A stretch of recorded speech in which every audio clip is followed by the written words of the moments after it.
एक पति और पत्नी एक दूसरे का मजाक उड़ा रहे थे। उनकी एनिवर्सरी थी और कई लोग उनकी एनिवर्सरी मनाने के लिए उनके घर आए हुए थे। इतने लोगों के बीच दोनों एक दूसरे का मजाक उड़ा रहे थे, लेकिन बात कब बिगड़ने लगी किसी को पता ही नहीं चला। धीरे धीरे मजाक एक दूसरे की बेइज्जती तक आ गया। एक दूसरे को नीचा दिखाने लगे। आए हुए बाकी लोग सिर्फ तमाशा देखकर खुश हो रहे थे। किसी ने उनको रोकने की कोशिश नहीं की, उल्टा सब हंस रहे थे।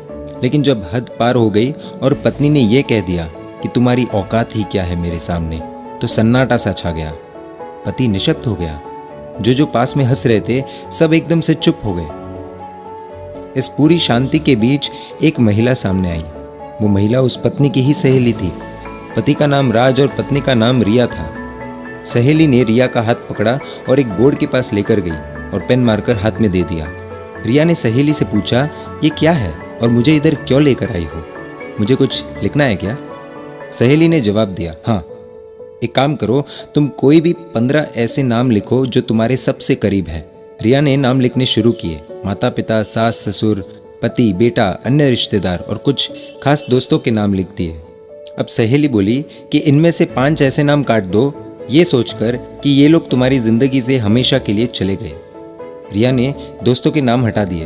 हटाते हटाते उसके माथे पर चिंता की लकीर थी, लेकिन उसने ज्यादा नहीं सोचा। इस बार सहेली बोली कि ठीक है, अब एक काम करो, 4 नाम और हटा दो। पूरा माहौल बदल गया। सबके चेहरों पर टेंशन कि आखिर ये हो क्या रहा है। रिया ने रिश्तेदारों के नाम हटा दिए। अब बचे सिर्फ माता पिता, सास ससुर, पति और बेटा। सबकी नजरें बोर्ड पर कि आगे क्या होने वाला है। अब रिया से कहा गया कि ठीक है, अब तुम 2 नाम और हटा दो। इस पर रिया को दिल में घबराहट हुई कि अब किसका नाम हटा सकती हूँ, क्योंकि सब अपने हैं।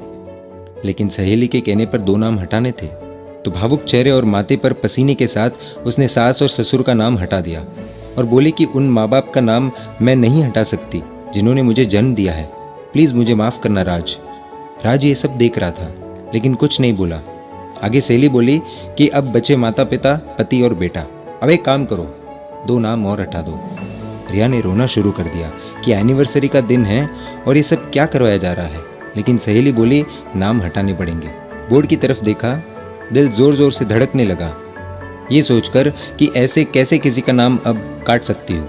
लेकिन आंखों में आंसुओं के साथ दिल पर पत्थर रखकर उसने अपने माता पिता का नाम हटा दिया और बोली कि मुझे भगवान कभी माफ नहीं करेंगे। सहेली बोली, रिया रोना बंद करो, उठो। राज भी थोड़ा भावुक हो चुका था। बाकी सब लोग निशब्द। अब सहेली बोली, बोर्ड पर पति और बेटा है, दोनों में से किसी एक को चुनना होगा तुम्हें। रिया, यदि इन दोनों में से एक का नाम हटाना हो तो वो कौन होगा? रिया की आंखों से आंसू बह रहे हैं कि प्लीज ये सब बंद करो। लेकिन सहेली नहीं मानी और बोली, उठो रिया और एक नाम हटाओ। 15 मिनट सोचने के बाद रिया ने आंखों में आंसुओं के साथ अपने बेटे का नाम हटा दिया। राज देखता रह गया। सब लोग शॉक कि रिया ने ये क्या कर दिया। एक माँ अपने बेटे का नाम कैसे हटा सकती है? आप भी यही सोच रहे होंगे। तब सहेली ने रिया से पूछा कि ऐसा क्यों किया? एक माँ होकर अपने बेटे को ठुकरा दिया और पति को चुन लिया, ऐसा क्यों किया तुमने?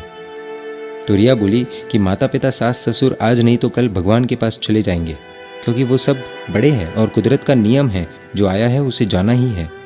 और बेटा शायद अपनी शादी के बाद मुझसे अलग हो जाएगा।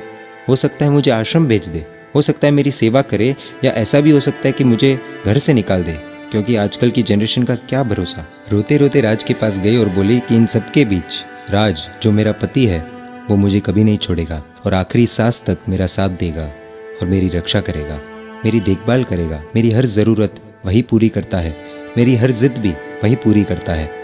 राज की आंखों से कब आंसू गिरने लगे उसे पता ही नहीं चला। पूरा माहौल बदल गया। जितने भी लोग उधर मौजूद थे सब रोने लगे। सहेली बोली कि जिस पति से इतनी उम्मीदें हैं, उसी पति की औकात की बात तुमने सबके सामने की। रिया जोर से रो पड़ी और राज से माफ़ी मांगी। राज ने भी रिया से माफ़ी मांगी।